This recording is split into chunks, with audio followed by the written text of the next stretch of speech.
maka Hawa melanggar perintah Allah dengan memetik buah itu. Sedangkan Bunda Maria ketika menerima pesan positif, mengatakan, aku ini hamba Tuhan, jadilah padaku menurut perkataanmu. Dampak dari pernyataan Bunda Maria itu adalah kehidupan. Kehidupan yang mana? Kehidupan ketika Bunda Maria menerima Yesus dalam kehidupannya sendiri, lalu kemudian Yesus itu ditampilkan, ditawarkan kepada kita melalui pertama, ketika Bunda Maria menyerahkan bait Allah, dan yang kedua, melalui pengalaman salib. Dan di sini dibutuhkan betul-betul kebesaran hati seorang ibu. Hawa, tindakan Hawa itu hanya berpikir pada dirinya sendiri, baginya saja, tapi efeknya bagi semua orang. Hawa bertindak untuk memenuhi apa yang dia inginkan, dia cita-citakan, sambil mengorbankan orang lain. Bunda Maria mencoba mengorbankan diri sendirinya, merelakan anaknya, lalu memberikan hidup bagi orang lain. Dan disinilah kita melihat Bunda Maria dalam sejarah keselamatan. Tadi di awal saya sudah singgung sedikit mengenai pengalaman perjamuan di Kana. Bagaimana Bunda Maria itu mendesak Yesus untuk tampil, untuk berani menyatakan bahwa inilah saatnya perjamuan surgawi itu ditawarkan kepada manusia. Dan disitulah dalam perjamuan di Kana, pengalaman perkataan Yesus kepada Bunda Maria itu juga menggunakan dalam bahasa aslinya itu, mau apakah engkau daripadaku perempuan? Ya. Karena apa? Kata perempuan itu merujuk pada pengalaman Hawa. Hawa yang lama diganti dengan sekarang Maria, Hawa yang baru. Maka ketika Yesus mengatakan, Bunda Maria mengatakan kepada umat, para pelayan di situ, lakukanlah apa yang ia perintahkan kepadamu, ini juga perkataan yang sangat keras. Artinya, kita sebagai gereja diajak untuk mengarahkan diri kepada Bunda Maria, kepada Yesus Kristus. Devosi-devosi yang kita buat, itu seharusnya masuk dalam pengalaman Yohanes bab 2 ini. Lakukanlah apa yang ia perintahkan kepadamu. Jadi devosi kepada Bunda Maria tidak pernah berhenti pada Maria itu sendiri, tapi masuk dalam pengalaman Tuhan Yesus Kristus. Ya. Di atas kayu salib, di sini juga Yesus mengatakan, menggunakan kata perempuan. Kita dalam kitab suci menggunakan kata ibu. Inilah anakmu. Artinya Yesus mempercayakan umat manusia, kita semuanya, untuk mengikuti Bunda Maria sebagai model dan teladan. Sebagai figur yang menjadi panutan. Maka dengan pengalaman seperti ini, kita melihat berbagai macam devosi itu mulai berkembang. Ya. Devosi, apa itu devosi? Devotio artinya menguduskan, mempersembahkan satu sikap batin yang berkobar hingga sampai saat pelayanan. Ya.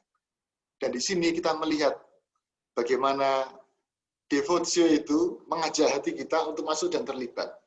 Mengajak kita untuk masuk dalam pengalaman tidak hanya kita sendiri, tapi pengalaman kita bersama dengan komunitas, pengalaman kita bersama dengan Tuhan. Dan di sini menjadi penting. Bagaimana kata devotio itu artinya kita tersubordinasi di atas pimpinan, di bawah pimpinan kita. Jadi kita punya satu pimpinan, yaitu Bunda Maria, yang akan mengarahkan kita. Moderna itu menunjukkan pada aktual, modern, mengikuti gerak zaman, dan seterusnya. Maka devotio moderna ini akan membawa kita masuk dalam pengalaman-pengalaman tentang berbagai macam model devosi atau doa-doa atau gaya hidup yang baru, yang teraktualisasi, atau model kehidupan rohani yang update, yang mengikuti perkembangan zaman. Maka nanti kita akan mendengarkan ya beberapa istilah yang sering muncul, misalnya praktek-praktek kesalehan, yaitu kegiatan keagamaan, praliturgi, atau mungkin dengan latar belakang pengalaman-pengalaman gereja tertentu. Devosi itu merujuk kepada misalnya praktek eksterior, ya, yang membangun sikap batin dengan model mengikuti tertentu. Kita akan menemukan istilah misalnya kesalehan populis, kesalehan populer. Ini terungkap misalnya dalam kultus-kultus yang merupakan hasil kreativitas umat. Bukan dari hierarki yang mengajarkan begini caranya, tapi dari umat sendiri membuat kebiasaan-kebiasaan entah itu berdasarkan pada suku, budaya, atau tradisi yang ada, lalu kemudian membawa itu dalam membentuk sebuah doa. Misalnya kita punya tradisi misa 3 hari, 7 hari, 40 hari untuk orang yang meninggal, 100 hari, dan seterusnya. Ini berasal dari umat, ya, bukan dari hierarki. Kita menemukan juga nanti istilah misalnya religiositas populis. Misalnya ini berkaitan dengan pengalaman religius, ya, perwahyuan, ya, lahir dalam hati setiap manusia. Ini model-model contoh-contohnya, ya. Ada rosario, jalan salib, jalan terang, Via Lucis, Bunda Maria, ada novena, triduum, litani, dan seterusnya. Baik, mengapa perlu digali devosi ini? Pertama-tama karena devosi itu baik karena berbuah keutamaan. Orang yang menjalankan devosi itu dengan baik, biasanya itu hidupnya itu teratur. Ya. Devosi yang dihayati dengan sungguh-sungguh, itu akan menampilkan kualitas iman yang kelihatan dalam kata dan dalam karya. Kelihatan dan mulai nampak. Ya. Buah dan bahaya yang dimungkinkan ini juga cukup banyak, ya. Kalau misalnya kita masuk dalam pengalaman devosi ini. Misalnya soal dualisme, devosi dan liturgi. Saya lebih suka rosario daripada ekaristi. Nah, ini yang keliru. Ya. Bahaya muncul dari devosi yang berlebihan. Atau utilitarisme devosional. Misalnya saya menggunakan doa rosario, novena anak-anak Yesus karena permohonannya kecil, gitu, ya. Atau saya ketika masalahnya agak besar, ini perlu Yesus yang lebih besar. Misalnya novena hati kudus Yesus. Inilah yang disebut dengan utilitarisme devosional. Artinya menggunakan rumusan-rumusan devosional berdasarkan pada kebutuhan-kebutuhan kita. Kalau kita nggak butuh Tuhan, kita nggak buat devosi. Ini keliru. Praktik kultus yang tidak seimbang semacam ini bisa menghancurkan diri kita sendiri. Bisa menghancurkan diri kita karena menghilangkan orientasi kita kepada Yesus. Devosi yang benar pada Bunda Maria hendaknya mengarahkan kita kepada Yesus. Kita ingat tadi Yohanes bab 2. Lakukanlah apa yang ia perintahkan kepadamu. Bunda Maria pun sebagai manusia mengajak kita, mengarahkan diri kita kepada Tuhan Yesus. Bukan berhenti pada diri Bunda Maria saja. Ya. Yang tidak seimbang. Lalu kemudian karakternya bagaimana kita lihat. Ya. Karakternya kalau kita melihat devosi moderna itu ada banyak. Biasanya ada gerak dan tanda-tanda tertentu. Ya. Ada rumusan doa tertentu, gambar tertentu, lagu tertentu, tempat dan waktu tertentu. Dan ini biasanya muncul karena pengalaman rohani dari yang membuat rumusan itu. Entah itu pengalaman rohani pribadi maupun pengalaman rohani bersama. Jadi novena, rumusan-rumusan doa itu dibuat berdasarkan pada pengalaman rohani masing-masing orang. Ya. Boleh diikuti sepenuhnya, boleh juga separuhnya. Artinya apa? Dalam pengalaman rohani seperti ini statusnya adalah secondary. Ya. Karena yang terpenting adalah iman akan Kristus.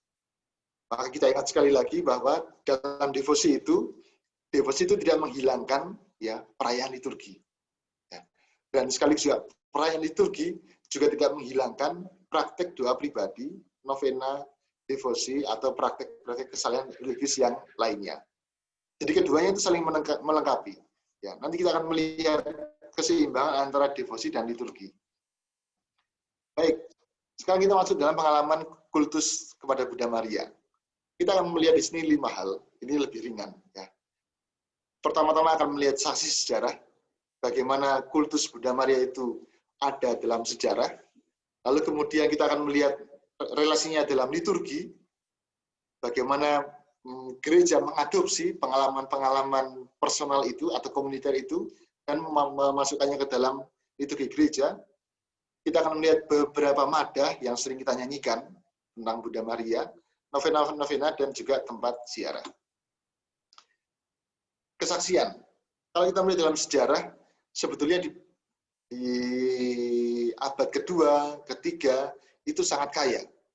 Ya, pengalaman Jemaat Perdana bersama dengan Bunda Maria. Misalnya kita menemukan madah-madah pujian dari Salomo, atau doa-doa dari Sibilina. Ini sangat kaya dan sangat indah. Atau homili dari Melitone, tradisi apostolik Hippolytus, Ini juga masuk dalam anafora Ekaristi atau doa syukur agung, ya. Masih juga dalam ritus pembaptisan, di sana juga ada.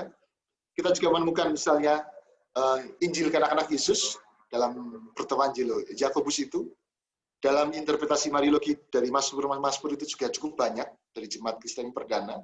Kita menemukan juga jejak-jejak kesalehan Jemaat Perdana, kultus Bunda Maria yang diperoleh dari penggalian arkeologis. Nanti kita akan melihat misalnya ini, dua hal ini.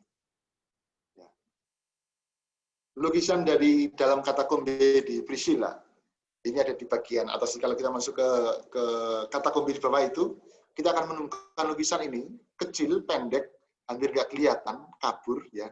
Tapi gambar yang sudah agak kabur ini menunjukkan misalnya bagaimana Bunda Maria dengan kanak-kanak Yesus. Lalu kemudian ada seseorang, ini di bawah pohon. Pohon itu artinya kebijaksanaan. Jadi boleh dikatakan ini adalah Bunda Maria penasihat yang baik, atau orang yang boleh dikatakan bijaksana. Lalu di sini kita menemukan juga bagaimana Bunda Maria itu menjadi figur perantara. Ya.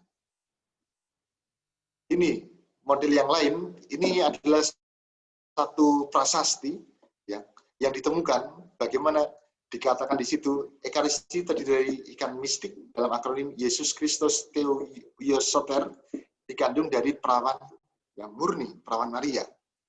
Dan dalam tulisan ini kita menemukan hal itu. Setiap hari Maria membawa dan menyuguhkannya kepada para sahabatnya dalam anggur dan roti. Sangat indah. Ya. Inilah kesaksian Jemaat Kristiani Perdana. Bagaimana sabda Allah itu dikandung oleh perawan Maria, dan Bunda Maria mempersembahkannya kepada para sahabatnya dalam anggur dan roti. Dan kita sekarang melihat bagaimana pengalaman iman Jemaat Perdana itu masuk dalam pengalaman liturgi gereja, diadopsi oleh gereja. Ya. Kalau kita melihat di sini, ada banyak pengalaman-pengalaman yang bisa muncul. Pertama, dalam masa Advent, ya. Dalam masa Advent itu kita menemukan banyak himne, madah, antifon bertema Maria. Kehadiran dan keibuan Bunda Maria diteruskan dalam pesta harian itu, bacaan harian itu, hingga Natal. Gereja kemudian melanjutkan lagi dengan pesta keluarga kudus. Melanjutkan lagi pada tanggal 1, Hari Raya Santa Maria, Bunda Allah, dan Epifani. Dalam masa Prapaskah, kita juga menemukan gelar-gelar Maria, misalnya perlindungan orang berdosa, dan penghibur orang yang berkesusahan. Pada masa Paskah, kita menemukan kebahagiaan Maria atas kebangkitan putranya, dalam misalnya lagu atau doa Regina Coeli, Ratu Surga. Dan di sini, Yesus dipersembahkan dalam bait Allah, ini adalah pesta Yesus, dan juga sekaligus pestanya Bunda Maria. Maka kalau kita melihat di sini, dalam perayaan-perayaan ini, Hari Raya, kemudian pesta-pesta, lalu kemudian pada peringatan-peringatan, gereja mengadopsi cukup banyak apa yang sudah berjalan di tengah-tengah umat. Ya. Apa yang sudah ada di tengah-tengah umat. Mungkin kita nggak menyadarinya, karena ini kebanyakan kalau peringatan itu misalnya dirayakan pada hari biasa. Perawan Bunda Maria yang berduka, Bunda Maria Rosario, Lourdes, Fatima, Karmel, dedikasi Basilika Santa Maria Maggiore, nama Maria, pesta nama Maria, Bunda Maria dari Guadalupe. Ya. Ini kebanyakan dirayakan pada hari-hari biasa. Kalau yang ini memang juga biasanya hari biasa, tapi juga diangkat misalnya kalau pas satu hari Minggu, disinggung sedikit pada hari Minggu. Yang ini jelas selalu digeser pada hari Minggu, kalau di Indonesia. Ya. Kita selain itu, dalam kalender mingguan, kita melihat di sini jejaknya. Ya.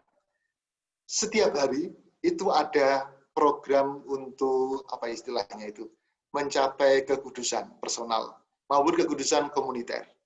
Kita akan melihat di sini misalnya kebiasaan Didache dan Pastor Derma, ini adalah dua teks kuno tahun 100 dan tahun 200-an maksimal. Ya. Hari Minggu jadwal mereka adalah perayaan Paskah. Hari Rabu dan hari Jumat itu adalah hari puasa. Karena apa? Karena hari Senin dan Kamis itu adalah puasa Yahudi. Maka untuk membedakan sedikit dari tradisi Yahudi, gereja membuat Jumat Kristen waktu itu, hari Rabu dan hari Jumat itu hari yang untuk berpuasa. Lalu kemudian, koridornya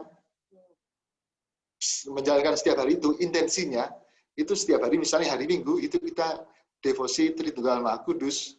Kalau ini koridornya adalah koridor penebusan, ya, bagaimana Allah itu menebus kita, ini koridor dari manusia. Kita yang mencoba untuk bermurah hati, memohon kepada Allah.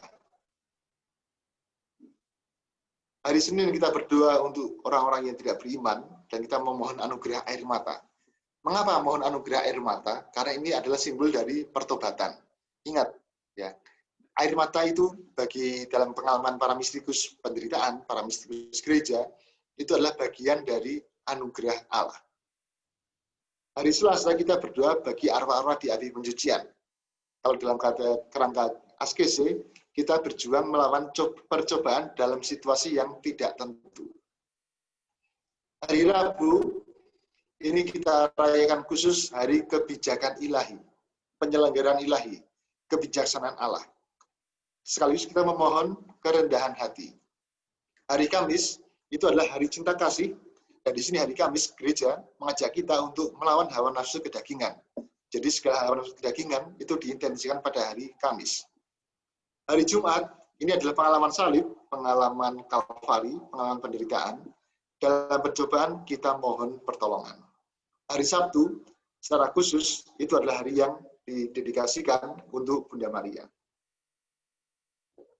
Ketika ada Konsili Vatikan kedua, ini ada pembaruan, penambahan. Ya. Apa yang dimaksud dengan pembaruan dan penambahan itu? Kurang lebih serupa ya. Bagian pertama ini berbicara mengenai misteri Allah hari Minggu. Lalu kemudian hari Senin kita berdedikasi kepada Tritunggal. Hari Selasa pada para malaikat, Santo Petrus dan Paulus, Roh Kudus, Ekaristi, Yesus. Hari Jumat salib dan sengsara, hari Sabtu tetap Bunda Maria. Maka boleh kita katakan bahwa hari Sabtu itu secara khusus kita hanya berdoa untuk Bunda Maria, berdoa untuk Bunda Maria. Lalu kemudian berikutnya,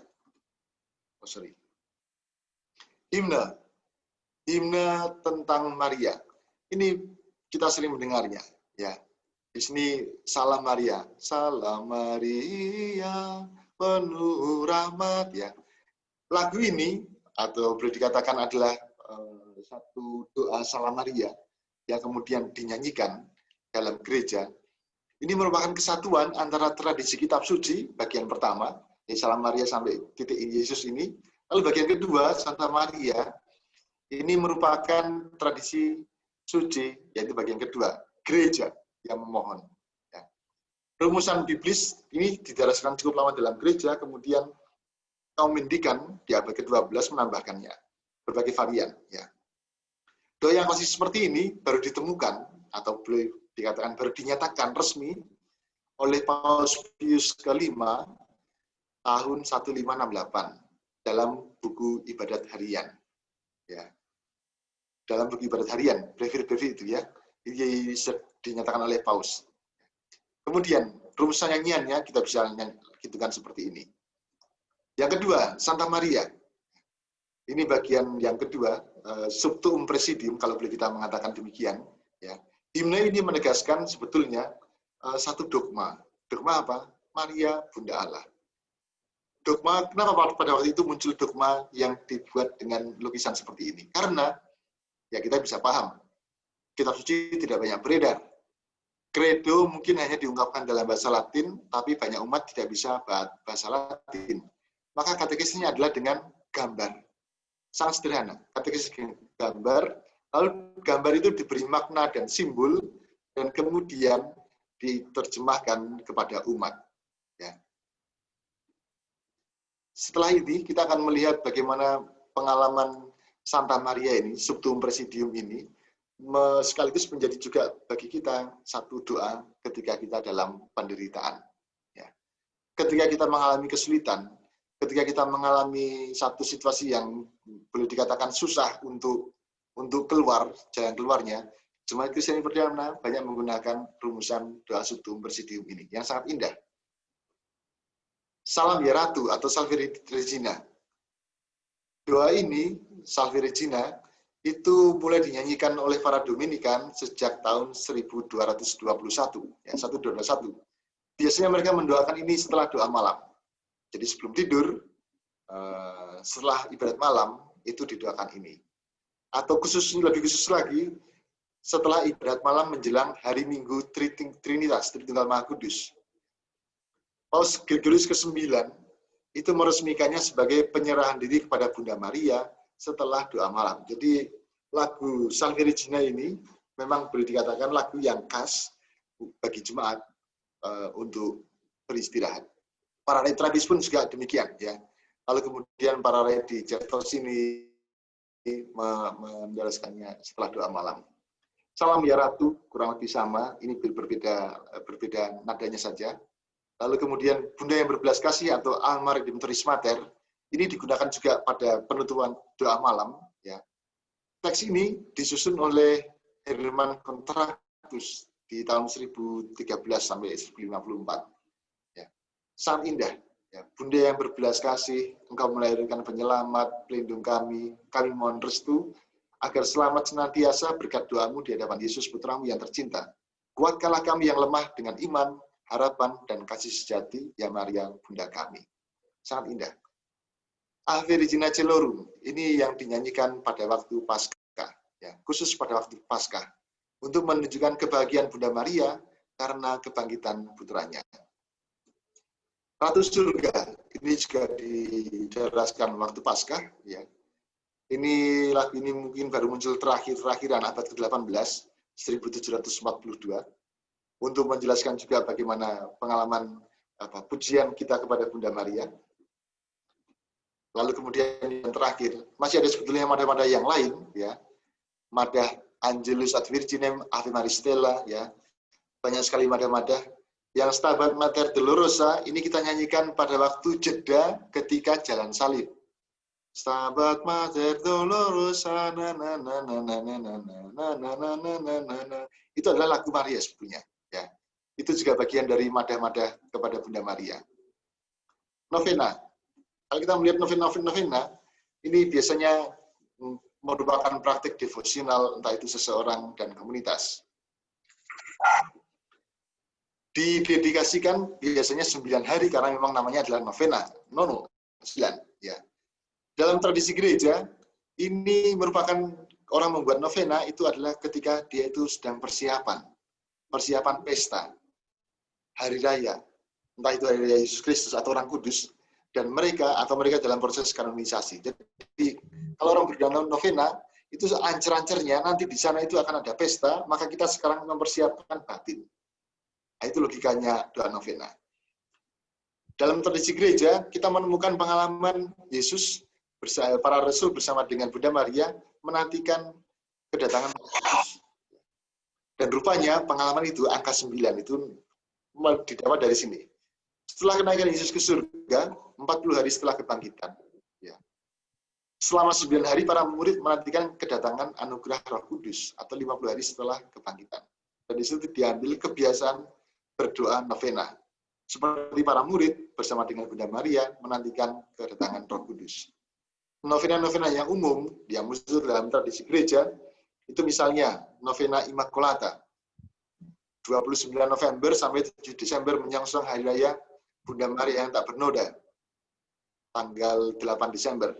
Novena Natal, kita biasa mendaraskannya 16 sampai 24 Desember. Novena Pentakosta, sangat biasa, sangat umum. Novena Kerahiman Ilahi yang dimulai pada Jumat Agung atau Sabtu Sepi sampai dengan Minggu Paskah kedua. Lalu kemudian ada novena arwah. Itu kita juga dalam tradisi gereja itu juga sangat kuat. 24 Oktober sampai dengan 2 November. Menyongsong peringatan arwah. Ya.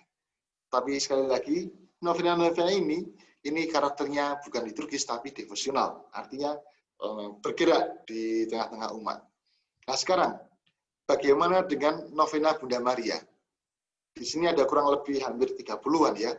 Contoh-contoh novena tentang Bunda Maria. Artinya, dalam liturgi gereja menempatkan mengambil peristiwa-peristiwa penting Bunda Maria ke dalam ke dalam kalender liturginya. Dan umat diharapkan masuk dalam pengalaman itu dengan persiapan, dengan novena-novena, misalnya soal kelahiran, ini yang setelah Natal itu ya, lalu perkawinan Maria dengan Yusuf, lalu persembahan Yesus ke Bait Allah, Lourdes, kabar sukacita, penasihat Yahweh, dan seterusnya. Ya. Termasuk juga Rosario, pekan pertama Oktober. Ini juga ada novenanya dahulu sebelum kita masuk dalam pengalaman Rosario. Jadi ada cukup banyak pengalaman-pengalaman novena ini. Tempat-tempat ziarah. Kalau kita melihat tempat-tempat ziarah, mari kita melihat dulu faktanya. Dari 201 pengakuan, entah itu penampakan Bunda Maria, ya, mujizat Bunda Maria, hanya 15 yang diakui. Ya. Hanya 15 mujizat atau penampakan-penampakan itu yang diakui oleh gereja. Jadi tidak banyak. Karena apa? Karena di sini gereja juga akan menguji pertama-tama pengalaman kehadiran itu, baik kehadiran dari Bunda Maria maupun dampaknya bagi yang bersangkutan. Jadi tidak serta-merta orang yang mengatakan saya menerima penampakan Bunda Maria langsung diakui ini penampakan yang sah. Tidak. Harus dilihat juga buah-buahnya itu apa dan bagaimana. Di tempat-tempat peziarahan ini biasanya di situ merupakan simbol dari kehadiran Allah, kehadiran ilahi dan kehadiran juga kadang-kadang yang tidak ilahi. Misalnya, gua-gua Maria yang ada di tempat kita itu kan diambil dari tempat-tempat yang dulunya sangat singit, apa itu namanya, sangat menakutkan, menyeramkan. Lalu kemudian untuk menyucikan itu biasanya diletakkan patung Bunda Maria, lalu dibuat ritus atau kebiasaan berdoa di sana bersama-sama. Dalam sejarah Israel nanti kita cukup banyak ya, ada tempat peziarahannya Yakub ya. Jemaat Kristen yang juga berdoa di Bait Allah ya. Lalu kemudian mereka setelah Bait Allah itu diusir, mereka berdoa dari rumah ke rumah ya. Maka di sini kita melihat iman itu mulai diangkat dan ditampakkan dalam kultus. Dan biasanya tempat-tempat ziarah itu harus punya kisah khusus ya. Karena apa? Tempat ziarah itu menceritakan sesuatu yang menjadi latar belakang tempat peziarahan itu. Entah misalnya makan kejadian yang tiba-tiba, atau tiba-tiba ada sumber mata air yang terus mengalir, pengalaman yang menakjubkan terjadi di situ, antara penyembuhan saat pandemi atau bencana alam, atau malapetaka, lalu kemudian dibuat di situ satu gua Maria seperti ini ya. Meskipun ada juga pengalaman-pengalaman sederhana ya. Dibuat kebiasaan ke sana karena tradisinya seperti itu dari dulu, maka sekarang kemudian dilanjutkan. Dan inilah tempat ziarah itu sekaligus juga merupakan ikon gereja. Ya. Di situ dirayakan iman kita. Ada perayaan pengakuan iman di sana, perayaan juga liturgi, sakramen Ekaristi, sakramen tobat, perminyakan, lalu juga diangkat doa bersama di sana. Maka berziarah itu juga sekaligus merupakan jalan penyucian diri sendiri. Meskipun dalam faktanya kita melihat bahwa yang banyak berziarah ke sana itu adalah orang-orang sakit. Bunda Maria itu sangat dekat dengan orang-orang sakit. Membangun sikap yang tepat dalam berziarah ini sangat penting. Tobat, pembaruan hidup, relasi lebih dekat dengan Bunda Maria, akhirnya mengatakan kepada Yesus dan Allah Tritunggal. Dan disinilah pengalaman berziarah hendaknya membawa kita masuk dalam diakonia penderitaan. Solidaritas dengan mereka yang menderita. Karena apa? Mereka yang sakit itu tidak hanya bisa kita doakan. Biasanya orang sakit yang pergi berziarah itu adalah orang sakit yang tidak hanya membutuhkan pertolongan, tapi juga ia sendiri bisa menolong orang. Orang sakit itu bisa menolong orang. Berikutnya, yang lain itu adalah Gua Natal. Gua Natal ini dibuat oleh Fransiskus dari Assisi dalam satu gambaran yang hidup waktu itu, lalu kemudian dibuat patung-patungnya di sana, ya kurang lebih sekitar oleh seorang sekitar 1200-an juga di sana, Arnolio dari Cambio, ya menjelang akhir tahun 1300 menjadi seperti ini. Yang ditampilkan adalah bahwa Fransiskus dari Assisi ketika dia berziarah ke Bethlehem, merenungkan tempat perziarahan itu, dia ingin membawa kita masuk dalam pengalaman Allah sendiri. Maka dia ingin dibuatkan waktu itu satu drama, satu episode pada malam Natal, bagaimana ketidaknyamanan Sang Putra itu lahir ke dunia. Bagaimana pengalaman penderitaan Tuhan itu lahir dan kita sambut di dunia ini. Ya. Inilah dua Natal, satu devosi yang juga berkembang. Maka, kurang lebih sebagai penutup, devosi yang sehat itu bagaimana? Devosi yang sehat harus punya dasar kitab sucinya, pengalaman biblis. Artinya yang bersangkutan berangkat dari pengalaman kitab suci, dia itu masuk dalam pengalaman bersama dengan Tuhan. Ya. Pengalaman devosi ini harusnya selalu menopang liturgi, bukan menjauhkan kita dari liturgi gereja. Dan pengalaman devosional ini membantu kita juga dalam dialog ekumenisme. Banyak orang Kristen itu mencintai Bunda Maria. Dan yang keempat, pengalaman devosional ya itu harus bersifat antropologis kontekstual. Artinya membawa manusia itu terlibat dalam pengalaman relasi dengan Tuhan dan bercorak kebudayaan setempat. Maka di sini kita harus hati-hati kalau kita mendapat satu impor rumusan-rumusan doa dari Eropa. Harus dilihat dulu apakah doa-doa ini punya dasar biblis, menopang liturgi, bisa ekumenis, dan juga membuat kita terlibat menjadi lebih manusiawi. Maka waspada, mari kita mewaspadai soal sikap minimalis dan maksimalis dalam penyalahgunaan kultus. Ya. Waspada juga jangan sampai kita menimbulkan ganjalan di tengah-tengah umat. Misalnya orang mengatakan orang Katolik itu lebih berdoa pada Bunda Maria daripada berdoa pada Tuhan. Nah, ini kan ganjalan yang kita munculkan kepada orang lain. Ya. Waspada juga soal keseimbangan teologi. Artinya ketika kita berdoa pada Bunda Maria, devosi Maria, itu kita mengurangi peran Kristus. Apa-apa kepada Bunda Maria. Ya. Jika berlebih-lebihan, ya, karena terlalu percaya akan penampakan, ramalan, nubuat orang, ini juga harus waspada. Ya. Diuji dulu kalau ada orang mengatakan ada penampakan Bunda Maria, atau ini perkataan Bunda Maria dari mana. Ya. Silahkan diuji dahulu. Kurang seimbang juga dalam ungkapan emosi dan afeksi yang nampaknya berlebihan. Ya. Begitu getol, misalnya Rosario atau devosi pada Bunda Maria, tapi melupakan Ekaristi. Ya. Ini juga introspeksi diri ya. Artinya kita mengukur kadar emosi dan afeksi yang kita punya. Hati-hati juga bila kita jatuh dalam soal praktik magis dan tahayul. Ya. Menekankan soal tempat, waktu, cara, dan rumusan berdoa. Ini juga harus kita waspadai. Ya. Misalnya, nanti kalau permohonannya itu kecil, cukuplah berdoa kepada novena anak-anak Yesus. Kalau permohonannya besar, berdoa kepada hati kudus Yesus, pasti terkabul. Ini nggak penting, nggak benar. Ya. Pemahaman kita, bagaimana kita berbicara mengenai devosional, harus membantu kita untuk lebih dekat dengan Tuhan dan tidak jatuh dalam pengalaman praktik magis dan tahayul. Dan akhirnya selamat berziarah bersama dengan Bunda Maria. Baik, kurang lebih seperti ini yang bisa saya sampaikan. Saya kembalikan ke Dion. Ya, terima kasih Romo. Banyak informasi yang kita dapat ya. Baik